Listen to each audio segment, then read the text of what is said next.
Avant de commencer, merci de bien vouloir vous abonner, de laisser un j'aime, un commentaire et bien sûr de partager la vidéo. Angèle vient accueillir Manuela et Horacio en bas de l'immeuble.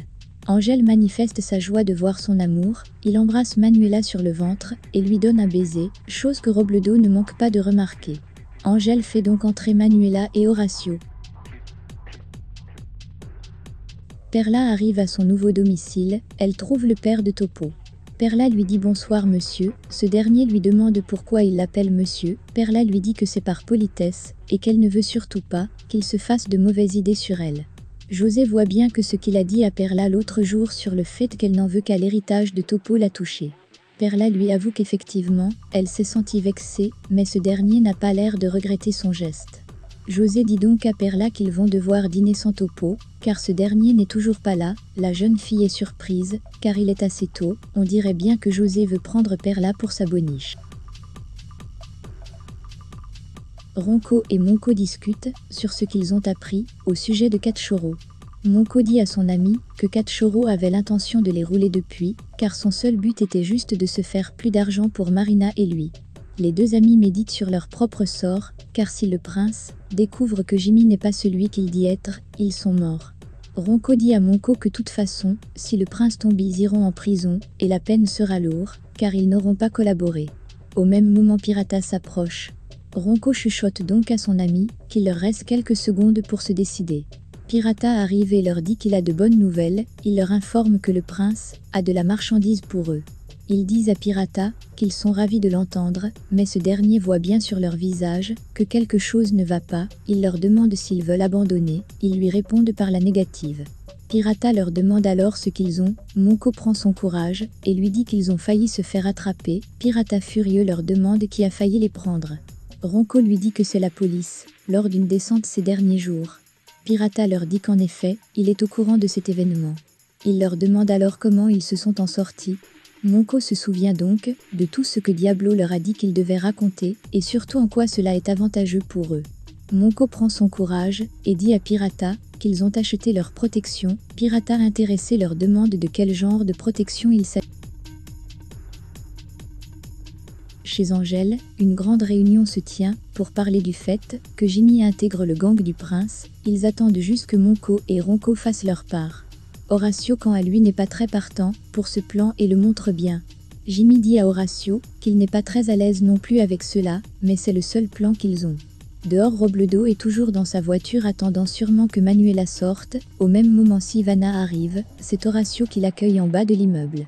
Arrivé à l'appartement Sylvana les informe que dans 2 jours, la police va faire à nouveau une descente. Horacio manifeste à nouveau son mécontentement car cette information va aider des dealers de drogue. Angèle dit donc à Horacio de rester concentré sur le plan, et lorsque tout cela sera fini, et que le prince sera arrêté, il se réjouira. Horacio acquiesce et lui dit que ce sera le même jour que Martin va échanger sa belle montre contre une paire de menottes. Chez Topo, le père de ce dernier pose à Perla des questions sur Salvador, mais Perla reste vague à ce sujet, mais il faut croire que José a bien l'intention de pousser Perla à bout en changeant de sujet. José demande à Perla si cette nuit encore, elle va dormir dans la chambre de son fils comme hier. Perla est gênée et lui répond que ce sont des choses personnelles. José d'un air très pervers lui répond que cela le concerne aussi, car ils vivent dans la même maison et depuis les murs sont très fins. Perla n'en revient pas, elle lui dit que pour ce genre de choses, il doit s'adresser à Topo et s'en va immédiatement dans la chambre. José reste l'air très satisfait. Monco et Ronco sans trop d'efforts, réussissent à mettre Pirata en confiance avec l'histoire du policier Jimmy Cardona. Pirata leur dit que le prince pourra être intéressé de travailler avec lui, les deux amis font ceux qui ne sont pas sûrs que ce soit une bonne idée, mais Pirata leur demande de rester tranquille car, si le prince décide de travailler avec ce policier, c'est qu'il sait ce qu'il fait. Pirata s'en va. Ronco dit à son ami que tout s'est bien passé et que c'était plutôt facile. Monco lui dit qu'avec le prince, ils vont devoir faire très attention, car ils risquent de ne pas être aussi vite convaincus que Pirata. Chez Angèle, Horacio fait une découverte merveilleuse. En effet, Sylvana est venue avec un rapport de la part de Mike pour Horacio, et ce rapport montre que l'arme qui a servi à tuer Mauricio est la même que celle qui a tué Peterson, et cela prouve que ce n'est pas Jimmy qui a tué Mauricio, car il n'avait pas de raison de le tuer. Jimmy est ravi de cette nouvelle. Angel quand elle lui fouille dans la liste des choses trouvées sur le lieu du supposé suicide de Christian. Angel leur dit qu'il ne voit aucun ordinateur sur la liste. Horacio lui dit que c'est impossible, car Christian avait toujours son ordinateur sur lui. Topo quand elle lui ajoute qu'il l'a forcément fait depuis un ordinateur, car se balader avec une caméra n'est pas vraiment pratique. Ils se disent donc qu'il est plus évident que Martin ait détruit l'ordinateur et du coup, si la vidéo y était, elle a sûrement été détruite. Pendant qu'ils parlent de cette possibilité, Topo se souvient du soir où il avait vu Carmelo venir chez Léon avec un ordinateur sous la main. Topo leur dit alors qu'il se pourrait que l'ordinateur soit chez Léon, car il a vu le même soir où Christian est mort, ce dernier descendre de sa voiture avec un ordinateur. Topo leur dit que peut-être cet ordinateur n'a pas encore été détruit et serait toujours chez Léon. Tout est clair maintenant, Angel leur dit que Cachorro avait laissé une information, comme quoi Carmelo et Léon veulent trahir Martin. Jimmy leur dit que ça a forcément un lien avec l'argent. Horacio ajoute que Christian s'occupait de la partie financière, donc dans cet ordinateur, il y a toutes les données dont ils pourront avoir besoin.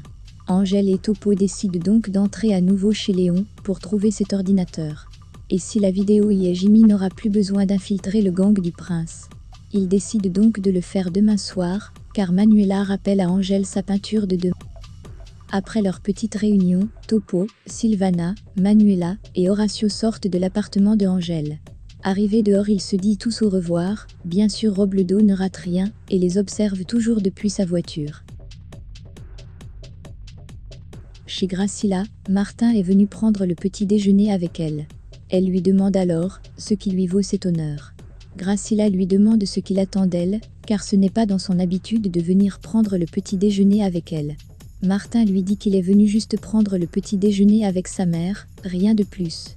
Gracilla repense donc à ce que Christian lui avait dit sur le fait que si l'un d'entre eux le gêne, Martin serait en mesure de l'éliminer. Elle demande donc à son fils s'il se méfierait d'elle. Martin lui dit qu'elle est sa mère et qu'il ne se méfie pas d'elle. De plus, elle est la seule personne qui le connaisse vraiment. Le prince et Pirata font le point des marchandises, quand Pirata lui dit qu'il a peut-être une possibilité de résoudre le problème au sujet des descentes de la police. Le prince lui dit ironiquement que pour cela il doit traiter avec la police elle-même. Pirata lui répond que c'est à peu près cela sa solution. Le prince lui demande alors s'il est saoul, il dit à Pirata de se concentrer sur la nouvelle cargaison qui arrive. Pirata dit donc au prince que Monko et Ronco ont failli se faire prendre par la police, mais qu'ils ont été sauvés par un policier véreux. Le prince en colère demande à Pirata comment ces deux idiots ont failli se faire prendre par la police. Il lui raconte alors ce que les deux amis lui ont raconté. Le prince pense d'abord que cela est trop beau pour être vrai, et depuis ils lui ont sûrement raconté n'importe quoi au sujet de ce policier, mais Pirata lui dit qu'ils ne sont pas venus de même le lui dire directement. Le prince est intrigué, il réfléchit un moment, et dit à Pirata de demander à Monko et Ronco de venir le voir au plus vite. Pirata acquiesce. Chez Gracilla, cette dernière demande à Martin s'il ne devrait pas être au bureau. Martin lui répond qu'il est le président du conglomérat et qu'il va au bureau quand il le souhaite. Gracilla lui dit qu'elle doit sortir. Martin lui demande alors où elle va. Elle lui répond faire quelques courses, mais Martin lui dit qu'il ne veut pas rester seul. Il dit à sa mère qu'en ce moment, il a du mal à dormir, et quand il réussit à trouver le sommeil, il fait d'affreux cauchemars. Gracilla lui demande de quel cauchemar il s'agit, il lui répond qu'il ne s'en souvient pas, elle lui demande alors si c'est au sujet de Christian. Martin se remet donc à penser à ce fameux soir, où il a donné l'ordre à Carmelo de tuer son frère. Martin demande donc à sa mère pourquoi elle dit cela, elle lui répond parce qu'elle aussi a rêvé de lui où il lui demandait de l'aide. Martin dit à sa mère que c'est tout à fait normal, après ce qu'il a fait. Après cela, Gracilla lui dit que de toute façon elle doit sortir. Martin dit alors à sa mère qu'elle lui parle différemment et qu'elle ne se soucie vraiment plus de lui. Elle lui répond qu'elle a assez de peine pour se soucier de lui en plus, chose qui ne plaît pas à Martin, et dit à sa mère qu'après tout ce qu'il a fait pour elle, elle devrait se soucier de son bien-être. Gracilla lui demande alors ce qui s'est passé pour qu'il ne puisse plus rien contrôler, car elle pensait qu'il avait le contrôle sur tout. Martin en a marre et s'en va. Au lieu de l'exposition de Angel, Sarah et Roca commencent à penser que Salvador ne viendra plus, quand soudain il arrive avec Lucas. Sarah est ravie, mais Lucas pas du tout. Son ami lui dit alors que si Salvador prouve qu'il est bien celui qu'il prétend, ce sera un franc succès. Angel s'approche du mur où il doit peindre et commence à dessiner. À cet instant-là, Robledo a l'air d'avoir remarqué quelque chose. Au commissariat, Sylvana fait le compte-rendu de la réunion chez Angel à Mike. Elle n'oublie pas aussi de lui souligner que Manuela et Angel sont de nouveau ensemble. Mike lui demande si cela la touche, elle lui répond par la négative. Sylvana invite donc Mike déjeuner, mais ce dernier lui dit que vu qu'elle lui a déjà tout raconté, c'est plus nécessaire. Elle lui dit alors qu'elle doit lui parler aussi de l'ordinateur de Christian, qui n'a pas été retrouvé, et que Angel et son ami iront le chercher, car ils pensent savoir où se trouve cet ordinateur. Au même moment, Vega arrive. Sylvana demande donc à Mike s'ils vont déjeuner. Il refuse et lui demande s'il y a autre chose. Sylvana, gênée, lui dit qu'il n'y a rien d'autre, et s'en va. Vega observe Mike sans rien dire. Monko et Ronco sont dans le bureau du prince, se demandant s'il va les tuer ou pas. Le prince arrive et va droit au but. Il leur dit qu'Ipirata lui a dit qu'ils sont protégés par un ancien policier. Monko lui dit que la rue est dangereuse, c'est pour cela qu'il se paie la protection de ce policier. Le prince leur demande s'ils lui font confiance. Ronco lui dit que jusqu'à présent il a été fiable, car il leur a donné la rue exacte et l'heure de la descente de la police. Le prince a l'air très intéressé. Monko ajoute que c'est un prisonnier évadé et que tout ce qu'il veut c'est de l'argent. Le prince leur dit alors de dire à ce policier qu'il veut le voir demain soir. Monko dit au prince qu'ils ne savent pas s'il sera vraiment intéressé. Le prince lui répond que si c'est de l'argent qu'il veut vraiment, avec le prince il en aura. Il sort une liasse de billets et leur remet 1000 $. Le prince leur dit que si cet homme veut plus qu'ils viennent le voir. Monko et Ronco viennent de réussir leur mission.